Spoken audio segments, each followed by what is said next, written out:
It's Brian Preston, the money guy. This next one is from Danny. If he's not a superhero, he should be, because his name is Danny DeLorean. Well, if your name was Danny DeLorean, what would your superpower be? Well, he also needs to be in stainless steel. It'd have to be time travel, color, right? Yeah. Danny, so awesome. He said, welcome back, Brian. That's how we started. Awesome. Oh, I like it. I'm rolling over my traditional 401k from my previous employer to a solo 401k with a Roth component. Should I convert the rollover balance to Roth if I can afford to pay the taxes? Now, I get this question all the time. I'm going to set this up for you a little bit differently than what he asked. I feel like some folks, they see the light of Roth, and all of a sudden they learn about this Roth. They're like, I got to have everything Roth. I got to make everything Roth. And so they begin looking at the portfolio and trying to decide, I need to just convert everything. Is that always the best thing to do? Is that always the best strategy to do? There's more variables involved, and the big one is what tax rate are you in, and what's your age. I mean, those are the two big drivers for me, because and then you have to ask yourself. There's two questions of what do I think is going on with tax policy? Is our taxes likely to go up in the future? And then the other one is do I think I'm going to be in a lower tax bracket, maybe because I don't make as much money in retirement as I do currently? If you can answer those two questions, it will also help you kind of wrangle the variables to figure out the best solution. Now, we actually give some numbers to this.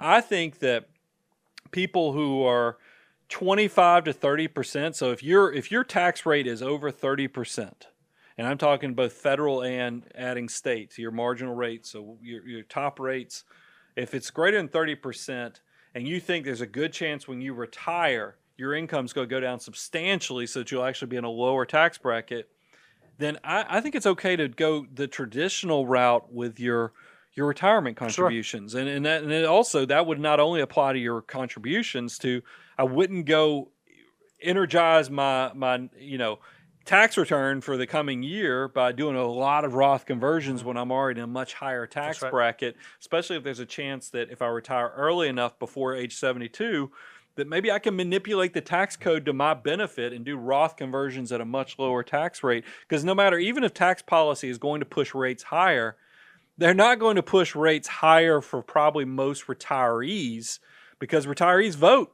I mean, all politicians, doesn't matter, red, blue, they all are very aware of who votes.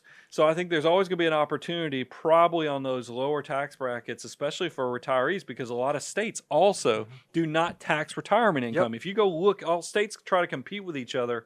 So you see states all the time, even if they have a state income tax, they'll exempt out Social Security. They'll exempt out IRA or 401k or 403b distributions. You need to pay attention to those things, because now if you're a person that's in a low tax bracket, because I just gave you the side of why you shouldn't do it.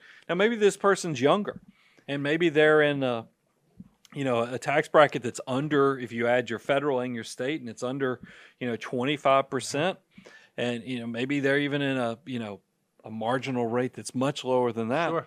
I think you can think about it at that point. What I would encourage you, though, is before I'd start converting current assets, I would try to figure out, before I try to incur new, am I maxing out the systems already available to me? Am I maxing out a Roth IRA? Is my wife or my spouse maxing out a Roth IRA? Great point. Are we doing Roth 401k before I start trying to convert assets and add to my tax bill? Am I just taking advantage of what's right in front of me? If you're doing all those things and it still is substantiated for you to have more Roth assets, then I think you can look at converting. You make a great point. It's because I'm always amazed people want to come up with these more complex strategies like the Roth conversion strategies and other things, and then you find out they're not even doing the basics of either funding their 401k, the Roth version, which he talked about. It's going to be a solo 401k, which, by the way, pay attention to $250,000, especially because if you've been saving, because that's when even a solo 401k is going to be subject to a lot of the testing, the 5,500 annual filing requirements. Be very aware of that. But I do think if you're not maxing out Roth IRAs as well as the salary deferrals, and you're thinking about Roth conversions, you might have it a little out of whack. Make sure you're getting the basic stuff, and you can pick up the more complex stuff later when hopefully in retirement you can manipulate your tax policy and your tax code.